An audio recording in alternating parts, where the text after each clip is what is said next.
Welcome to the Genealogy Professional Podcast, the resource for transitional and experienced genealogists who want to create a successful business. I'm your host, Mariam Pierre-Louis. Here you'll learn from professionals all around the world who work in the field of genealogy. Are you ready to get started? Then let's get going.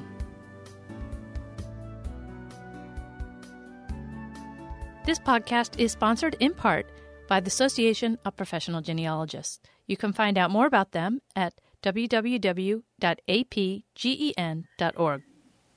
Welcome to episode 19 of the Genealogy Professional Podcast. Today, we head over to Ireland to get to know genealogist Eileen Ó Dúill. Eileen, welcome to the Genealogy Professional Podcast. Hello, Marion. Let's get started by having you tell us about yourself and give us an overview of your genealogy business.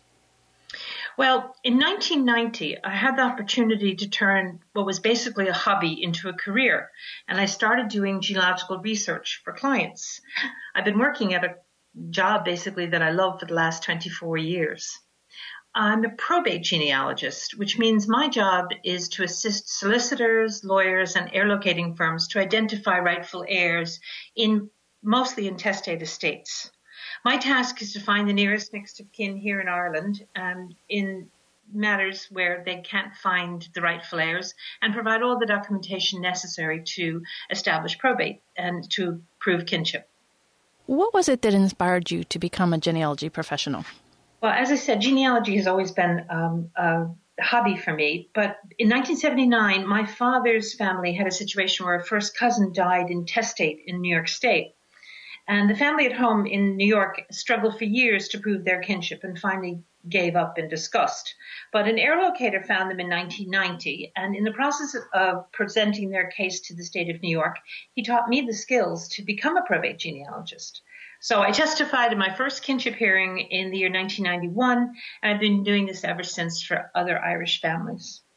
Are you working mostly with American clients?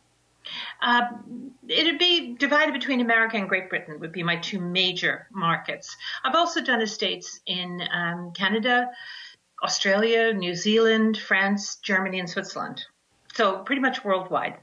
Most people come to genealogy from another profession.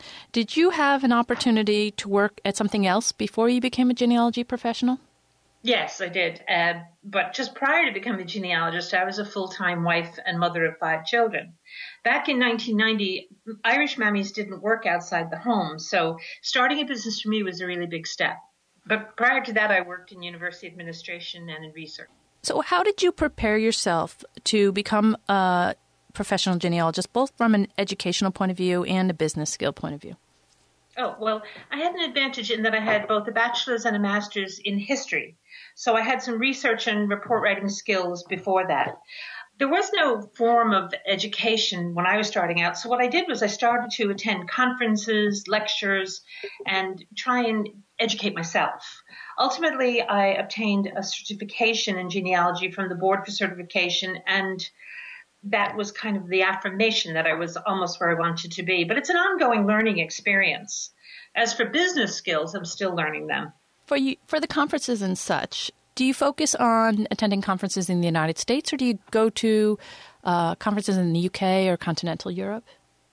Well, I haven't actually been attending continental Europe. We've had some here in Ireland. I've been to some in the UK. Well, actually to Who Do You Think You Are, which is a big genealogical exposition. But I have enjoyed attending conferences in the United States, at which I've actually lectured.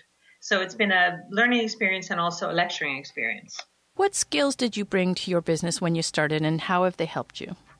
Well, as I said, I had some experience in research and report writing before I became a genealogist, and I taught myself to become familiar with the major Irish record repositories. It really was a case of learning by doing. And what skills did you lack when you started your business, and how did you overcome that? Because you mentioned, you're still learning the business end of it. So give us some examples of... Back in 1990, I wasn't very good at computers. I had to teach myself to use a computer. I've learned a lot. I mean, I write reports, I send emails, and I can do research online. But for me, that's the biggest challenge, learning more about computers and what's out there. In addition, I'm not terribly good at bookkeeping and billing over the years, but currently I have an accountant who is absolutely marvelous, God bless her. So she looks after the business end of things. Are there some business issues that are specific to Ireland? What does somebody in Ireland need to do to establish a genealogy business? Like in the United States, we would have to identify ourselves either as a sole proprietor or an LLC, and then we would have to register with our local town. What sort of steps would you have to take in Ireland to get started in a genealogy business? Oh, well, it's not that nearly that rigid here. People just set up in business, say, build a website or print business cards, and they just go out there and offer their services. There are two major lists of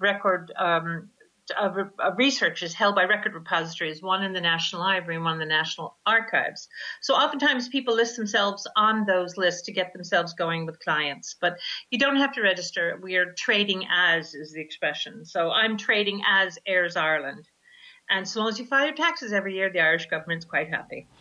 So does the Irish government make a distinction between taxes that you're paying on your individual tax form, or do you have to file a separate business tax form?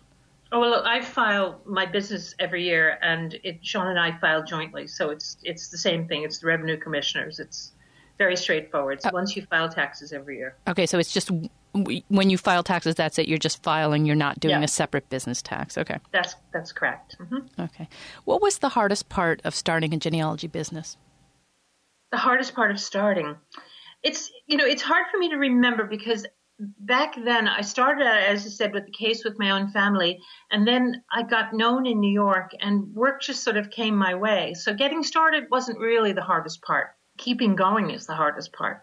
There are a lot more people out there nowadays who claim that they do what I do, and the competition has increased significantly in the last even 2 years. But getting started wasn't that hard. Right, so I got kind of good at balancing. The hardest thing for me was balancing the demands of family life with the job. So I had to get very good at multitasking. So how do you deal with the competition? How does anybody? I just keep offering the best service I can, and I just hope that, when these other people who perhaps don't have the experience or the knowledge screw up, people will find me. Mm-hmm. It's difficult because there are quite a number of people who claim that they know probate genealogy, but they're perhaps not as experienced as myself or some of the older hands at it. So do you specifically make a point of demonstrating on your website that you have years of experience in what you're doing? Okay. Yes. And also, I'm the only certified genealogist in Ireland. That gives me a certain standing. I know when I'm admitted as an expert witness, it certainly stands to me that I'm board certified. So I just hope that when people are looking for someone to find heirs in Ireland, that my website will be their attraction. So that's an interesting point of view for me that I haven't really touched on. How does, we could speak to Ireland, but how does Ireland and the UK or Europe in general regard American credentials? And are there other credentials that are perhaps European that carry equal weight in the courtroom? Well, my courtroom experience is totally in the United States. So my recognition of that qualification would strictly be a New York-based experience. But as far as certification, people here in Europe are starting to become aware of it. There are associations and there are organizations in the UK and here in Ireland. There's an Association of Professional Genealogists in Ireland. There are various groups that get together, but there's no certification as such here. Can you share a specific story of an obstacle or a challenge that you encountered sometime in your career? It doesn't have to be early, and how you worked around it. And it could be anything. It could be a research challenge. It could be a business challenge. It could be a discipline challenge, anything that you like. I thought about that, and really probably the most challenging case I ever had in my career was to search for the next of kin of a man who died intestate in Connecticut in the year 2001. And this man was born out of wedlock, so the challenges were really immense. He left very little information about himself. All I had was his mother's name, but it was strictly through persistence, and I put in a serious number of hours. But I finally identified which of the 35 women it could have been was his mother. And once I discovered who his mother was, I was able to find the rightful family. And in fact, I located a half-brother and a half-sister. So I think for me, it was just persisting and eliminating till I got down to the right person and had the right information. So my advice on something like that is never give up. Just keep at it. Tell us about that moment in your business. And you've been in business a long time, so you should be able to identify this pretty clearly. But tell us about that moment when everything started to come together and you became really confident about where you were heading. Maybe it was when all your kids were gone from the house. I wish this is Ireland, the swinging door. My kids aren't all gone yet, but I think there wasn't a moment. I think I'd have to say there were numerous moments, and there were events at which I felt confident and I was reaffirmed in the idea that I was in the right career. There've been kinship hearings when I knew that my research and testimony were crucial. I've also given lectures, and the audience response has affirmed that I had something to offer. It's always been an ongoing process for me, and sometimes it comes as a surprise when people come to you and say, "Oh, you are fabulous." So I think it really is more than just one moment. It's a series of moments for me. Many genealogists offer a wide array of services, such as writing, speaking, and client reports. How did you determine what services that you wanted to offer to grow your business? Well, as I said, I kind of fell into probate genealogy, but I discovered I loved it. 20th century is my favorite period. So this is the area of business I was intent on growing, and I've concentrated on that, and I'm doing so even at the moment. I'm promoting that aspect of my business. But I've been fortunate in that I've been invited to give a number of lectures, and overseas as well as here in Ireland. I've lectured in the United States, Canada, the UK, and here. In fact, this summer, I'm coming to Massachusetts to give presentations at the Celtic Connections Conference sponsored by Tiare. It's in Waltham, Massachusetts. Here's my plug, from the 15th and 16th of August. In addition, my husband, Sean, who's an Irish folklore expert, will be giving 2 talks, one about matchmaking and marriage and one about the Irish language, which is, from what I hear from his groupies, his best lecture. So we're looking forward to being in Massachusetts in August. I do want to emphasize that for anyone who is in New England, because you may know that Tiare doesn't do a lot of conferences. So this is quite exciting that they're doing a 2-day event. I do believe their website is www.tiara.ie. So even though it's an American organization, they have a .ie. Go to the website and check out information about the conference, particularly if you've got Irish roots. Actually, I'd just like to add that in recent years, fewer and fewer American conferences have been able to afford to bring speakers from overseas. In fact, the competition for getting speakers gigs, if you will, has hotted up. So quite a number of Americans now lecture on Irish genealogy. Tiare is a bit different. They're bringing 3 of us, as far as I know, from Ireland. So it's going to be an exceptional event to have Irish speakers speaking in the United States. What about writing? Have you done any writing of articles for journals or magazines, anything like that?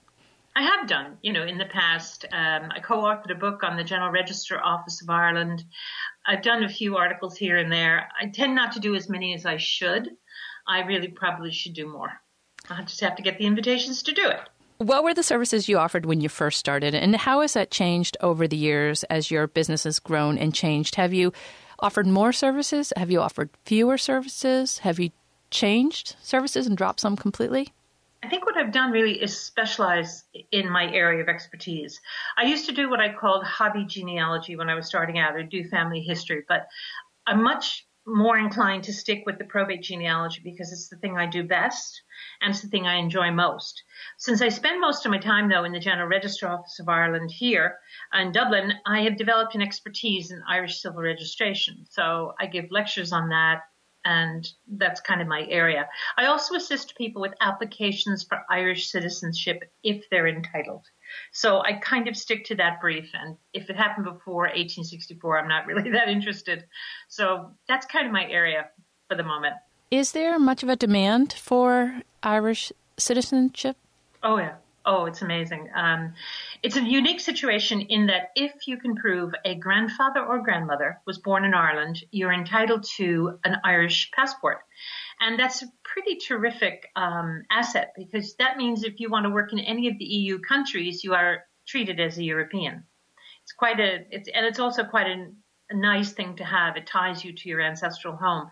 People are disappointed if they have great-great-great-grandparents because they don't qualify. But if you can claim an Irish grandmother or grandfather, we're more than happy to help you get what you're entitled to. If somebody has a parent whose grandparent was from Ireland and they go through this process and they get an Irish passport, can their child then, after they claim their Irish passport, qualify? Yes, because their child, by definition, has an Irish grandparent. So in my case, for instance, my father was born in Limerick, and we were all dual nationals. When I came back to Ireland to live, I didn't have any trouble getting a job because my name was Eileen Ó Dúill, and I could prove my dad was born here. Consequently, my sisters and brothers can get Irish citizenship for all of their children. Okay. So all of their kids qualify. Do you ever have people say, "Oh, I'm getting this because my kid is asking me to get it so they can be qualified"? Well, it's people get it for a whole range of reasons, but I know I've had clients who said my son wants to work in France and having an Irish passport would certainly help, and my father was born in Limerick, so can you help me? And I do. So based on your current probate niche, how have you educated yourself to become expert in that subject? Oh, I think this is one of those areas where you learn by doing, and experience is the key. And I wish there were courses for probate genealogists here in Ireland, but there actually aren't. I know there's a Council for Forensic Genealogists in the United States, and they have a workshop or they have a training session, but it's very far away. It's in Texas, so I can't imagine getting to that. But I tend to learn by each case that I do.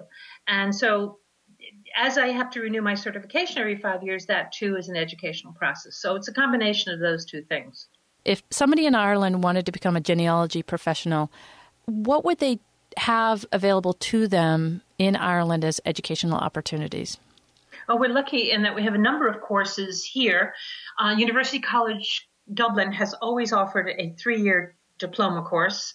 There are new diploma courses springing up all the time. This summer, there's going to be an Irish summer school of genealogy at University College Cork, which it could be of interest to American listeners as well. They just have to look up University College Cork Genealogy Summer School, and they can see the program there. There are a variety of training courses that weren't around when I started, but there aren't very many that have this, the instinct of learning to become a professional. It's more learning to be a genealogist for family history purposes. How many weeks is that Cork program going to be? 1 week. Oh, just 1 week? It's in June, yeah. And then University College Cork is the opposite end of the spectrum. It's 3 years. So there are a number of courses in between of shorter duration. And what is the genealogy community like in Ireland? Is it very large? Is it spread out across all of Ireland, or is it very close-knit community in Dublin? Give us an idea of what it looks like. It's growing all the time. I mean, every time I turn around, someone else is telling me they're an Irish genealogist. There were days when there were a handful of us practicing in the major record repositories in Dublin and in Belfast. That was when I started out, even up to 5 or 6 years ago. But there's a network of county heritage centres around the country, and there are people all over the country, both north and south, who are working as genealogists. Some of them not for pay, some of them not professionally, but they're doing their own family histories. They've done a series of courses. They're getting interested. It is definitely a growth area. In the last couple of years, we've had an event here in October called Back to Our Past. And it's basically like the Who Do You Think You Are event that's going to be in London in February. It's a huge gathering of different organizations, and it's a kind of open plan genealogy Disneyland for grown-ups. It's terrific. It brings everyone together. And the Back to Our Past event is growing year by year. So yes, the genealogical community is expanding in Ireland.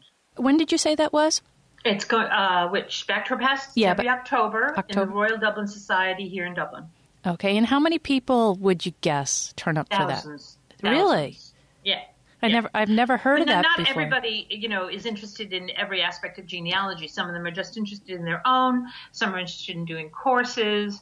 Some are interested in software. It's like the exhibition hall you'd have at an American conference, because we also offer a program of lectures as well. So it's growing on the lecture side of things. That had started off as sort of just a minor part of it, but the lecture program is growing year by year. That sounds like a wonderful opportunity. If anybody with Irish ancestors is looking for an excuse to go to Ireland, perhaps October would be the time to do it. You can make some really great connections meeting people at that conference. It's definitely a networking opportunity. Eileen, how do you balance paid work versus volunteering? Well, I've always done a certain proportion of my work as pro bono. That's something I've always stuck to. But last year, 2013, was the year of the gathering here in Ireland. So we had events all around the country that were organized for this massive homecoming. Sean and I volunteered at, I think, 7 or 8 events. We gave lectures on genealogy, and Sean gave lectures on folklore. It was our contribution to the national effort. We didn't get paid. It was just something that we did. So 13 was a very busy year for us. So we may take a little bit of a break from volunteer activities, at least for the first half of this year, so I can concentrate on growing the business. Can you explain what the gathering is? As an American, I have never heard of it before. Okay. The gathering was I don't know how to explain it. It was an event. It was someone came up with an idea that since we are a nation in diaspora, that we should invite people home to celebrate their Irishness and their heritage. And the government took a very sensible view. They said, we're not going to pay for big events. We're not going to pay for grants. We're going to expect this to be a grassroots effort, which is why as genealogists, we volunteered our skills and our time. And what they did was each community organized activities, and they reached out to the global community from their village and town, and they invited people home. Now, Sean and I even were on Inishbofin Island, which is off the coast of Galway, and we had a wonderful gathering there. So each of these communities organized their own efforts. Now, the government did supply Tourism Ireland promotional material, and they promoted the idea around the world, and it was a major success. I think I heard statistics like the government's advertising budget was like 13 million euro, and we made something in excess of 500 million euro. The hotels industry, the tourism industry, everything just blossomed. We were lucky last summer too. We had a fabulous summer. And people just enjoyed it immensely. I think they were hoping for 500 events, and I think they had in excess of 5,000. It was just fabulous. Oh, that sounds wonderful. I think we're going to do it again in about 3 years' time. Oh, that's great. It was great. It was magnificent. What is the most fun project you've ever worked on that you can share with us? Well, let's see. I like lecturing. I do. And I also give luncheon and kind of after dinner talks, which I enjoy even more than lectures because they're kind of fun and they're easygoing. And a couple of years ago, I was asked to give a talk about family stories, just, how to listen to family stories. So I went through my own experience and I gathered 5 or 6 stories together from my own family and from my research experience, just to highlight the listening skills that you use in interpreting family stories. So each of the 5 little vignettes give a different point to remember when you're gathering family history stories. So I called it Mrs. Fancy Tart is Coming to Tea, Making Sense of Family Stories. Now, she was a real person in a story my father told me. Well, I have gotten tremendous responses to this talk. And in September, I gave it in Canada at the home of the Irish ambassador. And I just killed. It was the best. So of all the things I do, I think Mrs. Fancy Tart is my most fun thing. Well, that sounds awesome. So when you were at the home of the Irish ambassador, was the audience predominantly Irish or were there Canadians there as well? They were all Canadian. Oh, all Canadians. It was part of fun. It was part of the British Isles interest group of Greater Ottawa Conference, at which I was speaking as the featured speaker. Each year they alternate Britain, Ireland, and Scotland. So I was the Irish speaker. This little reception at the Irish Embassy ambassadorial residence was a prelude to the conference, and the ambassador was just crying with laughter. And the audience they just loved it. And I've always gotten a good response to Mrs. Fancy Tart. When the Tiare crowd come over to do their research, I usually do Mrs. Fancy Tart as an after dinner talk, and they love it. So yeah, she's my favorite. So hoping they'll ask me to do Mrs. Fancy Tart in Waltham. We'll see. How did the ambassador or his staff hear about you? How did you get that gig?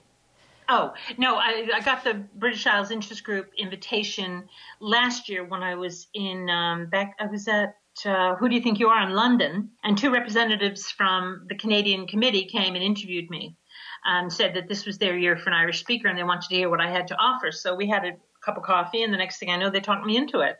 So I went and I gave 3 solid days of lectures, including a 3-hour workshop on Irish civil registration and the census. So they got their money's worth from me, and the little gig at the ambassadors was an extra. When he heard there was someone coming from home, he offered his house, which is absolutely magnificent and very like Or Sanuktaron here at home.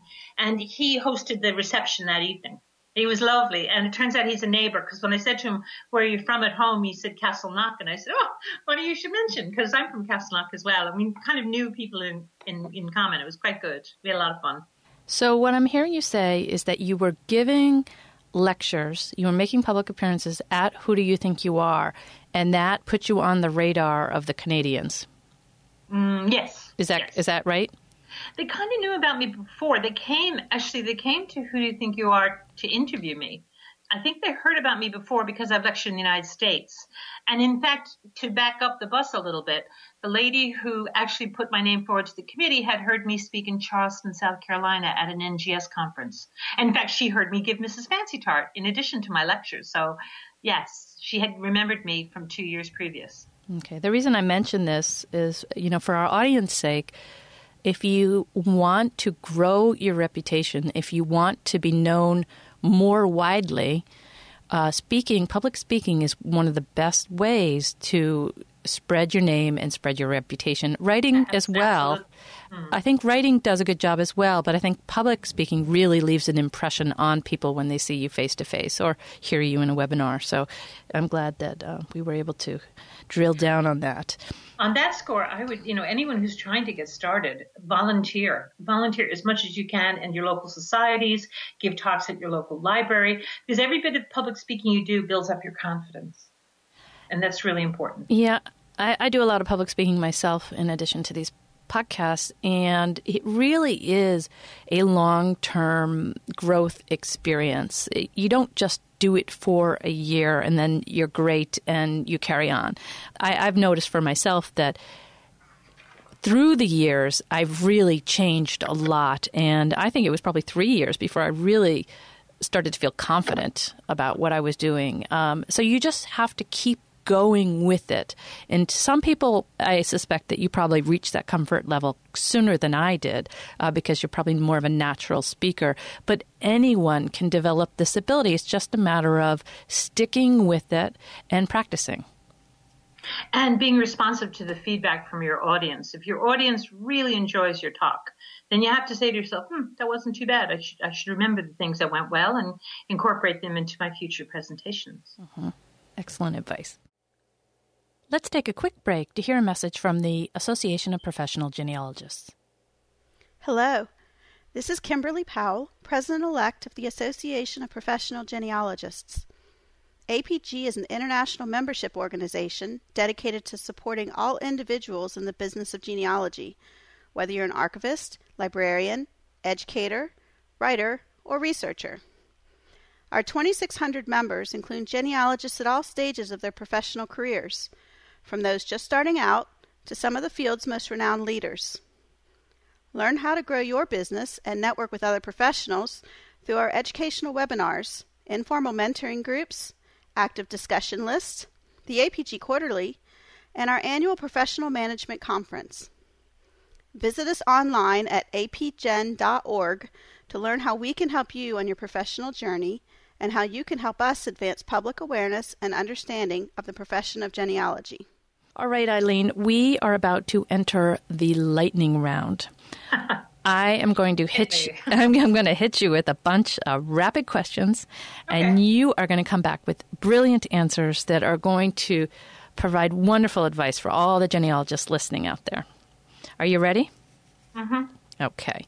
What was the one thing you were most afraid of in starting your business? Being good enough. What is the best advice you've ever received? Believe in your own abilities and keep working. What is one specific action listeners can take in the next 24 hours to help them transition into a genealogy career? Okay, get a hold of the book Professional Genealogist, or as it's known affectionately, ProGen, and read it. Secondly, you should connect to the Transitional Genealogy group who are on the internet and are helping each other move from amateur to professional. This group on the internet, how would you suggest that they go about connecting them? Where are they going to find them? I think probably through the Association of Professional Genealogists website. They may have, to be honest, I don't access them myself because I'm not a transitioner, but I've heard that they're excellent. I think if you Google it, you'll find it. Oh, so you're talking about the transitional genealogy list that's hosted on RootsWeb. Yeah. Is that what you're talking about? Okay. Yeah. I will put a link to that into the show notes so people will be able to find that. I hear they're terrific. Yeah. Do you have a productivity tool or an app like Dropbox that you love and can share with the audience? I do use Dropbox, and I like it, but I don't use it as much as I perhaps should. I should develop more use of it. Do you have any other tools that you use for productivity? Long hours of hard work. That's my productivity. Okay. Staying up late because of the time zone difference. I'm just trying to make the evening tea, and I get a job in the United States because they have lunch. So, yeah, I stay up late. That's my productivity. What is your preferred social media channel? No question, Facebook. Without it, I wouldn't have a clue what my children were doing. I love Facebook. If you can recommend one book for our listeners, and you can't say ProGen because you already mentioned that a little while ago, what would it be? Well, for Irish genealogy, no question, Tracing Irish Ancestors by John Grenham. It is the Bible.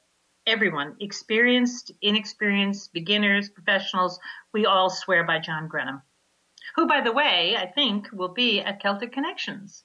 So he's a star. He's an excellent genealogist. So he'll sign copies, I'm sure.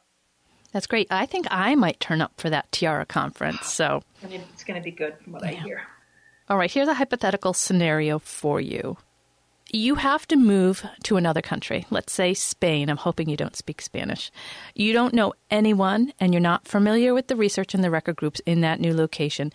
What are you going to do in the first month to hit the ground running and start a new genealogy business? Well, that's an interesting question in that I think it's very hard to transfer skills from country to country. I'll give you an example. We went and spent some time in Massachusetts in 2007. I was staying with my sister in Western Massachusetts. And really, I couldn't work there because I didn't know the repositories and I didn't have the connections. So it's very hard for me to kind of envision how I would carry Irish skills to Spain. No. The point is you're not necessarily carrying those Irish skills. You're starting a new business. You want to keep doing genealogy. Then you have to do what everybody else does. You have to start from scratch. You have to learn the repositories. You have to learn the record groups. And if it were I was going, for instance, to the United States, I'd contact my colleagues in the Association of Professional Genealogists and offer myself as an apprentice and perhaps, apply the skills I have in a new situation and in a new jurisdiction. That is, if they'd have me. I mean, it's very hard to establish those kind of mentoring relationships at a distance. So it's very hard to hit the ground running. I mean, if an American who came here and was reasonably knowledgeable about Irish research, they'd still have to, find their way around and get going, and would more than likely, hopefully, team up with someone already working in the area. But don't forget, every business that starts up in your neighborhood is competition. Would Irish researchers, Irish professionals be open to mentoring somebody? I couldn't really speak to that, I don't think. I've never really had a conversation with people. I know in the Association of Professional Genealogists in Ireland, there is a mentoring arrangement. People can get a mentor. It's very hard, though, because the people who are new to the business want the people who are the best at the business, and most of us are pretty busy. So, yes, I'm sure, if you were keen enough and persistent enough, you'd find somebody. There's a lot of people doing genealogy here now. A lot. Give our audience one parting piece of advice, and then tell us how we can get in contact with you. Becoming a professional genealogist. It's like, how do you get to Carnegie Hall? Practice, practice, practice. My best advice is for people to learn by doing. Do research for your friends and your family and get as much experience in the record repositories as possible. Write lots of reports and get someone who knows a bit about genealogy to look over them. Learn citation. That's really very key. Now, if anybody would like to contact me for further free advice, my email address is Eileen, Eileen, at Heirs Ireland, HEIRS Ireland.com. My daughter just made a short video clip of me, which will soon be on the website, www.heirsireland.com, if you want to see what I look like. So either way, you can reach me through the website or through my email address. Eileen Ó Dúill, thank you so much for coming on the Genealogy Professional Podcast today. You're very welcome. Well, there were some great nuggets of information that we took away from that interview with Eileen Ó Dúill. She told us all about probate genealogy research in Ireland, and we learned about the genealogical community in Ireland, which is kind of neat to learn how big they are and how they communicate with each other and what opportunities are available to them. We heard about some great events and educational opportunities, such as the University of Cork summer school program, as well as the Gathering, which happens in Ireland once every 3 years. And we also discussed how public speaking can help your career. And I think it's that one that I want to focus on for our action item this week.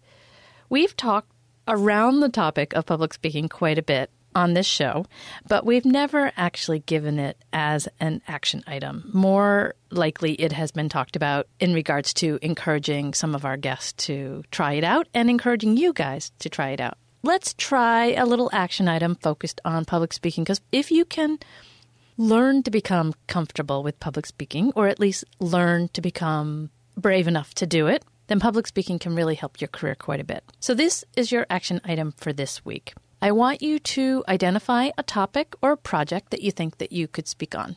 I say a project because projects make for nice case studies. Of course, just like with writing, you need to get permission if you've done that project for somebody else. But if you have expertise in a particular area, such as a geographic location or an ethnic group, certainly that would make for a good topic as well.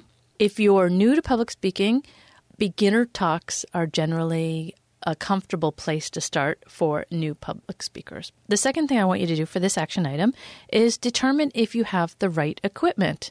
There is a little upfront cost with being a public speaker, and you need to have certain equipment because not every place that you go will have the equipment necessary to make a presentation. Most presentations today are done using a laptop and presenting some kind of PowerPoint or Keynote presentation. PowerPoint being the Windows product, Keynote being, I believe, the Mac product. So at the very minimum, you really do need to have a laptop. You don't always have to have a projector, but you do need to have a laptop computer because not every place that you speak will supply you with one to do your presentation.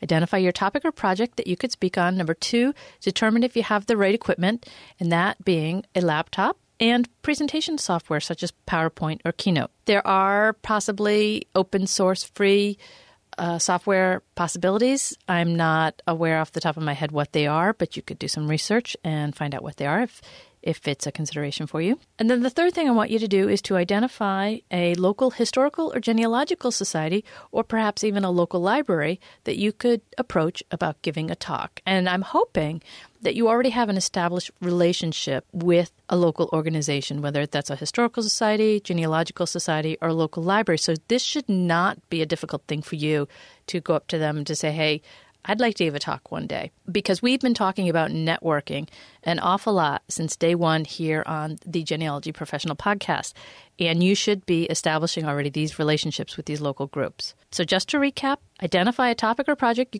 you could speak on. 2, determine if you have the right equipment, that being a laptop and a PowerPoint or Keynote presentation software. That would be the minimum. There are other things you could have, like a remote or even a projector, but that's not necessary at the start. And then identify a local historical or genealogical society or library where you could give a talk. That's all you have to do for this week. We're not going to ask you just yet to go out and contact them about actually giving a talk, but determine if you are ready, if you have the right equipment and the right background and you have a presentation, and have that all set up and ready to go so that you will be ready to take the next step and start your public speaking career. Until next week, so long.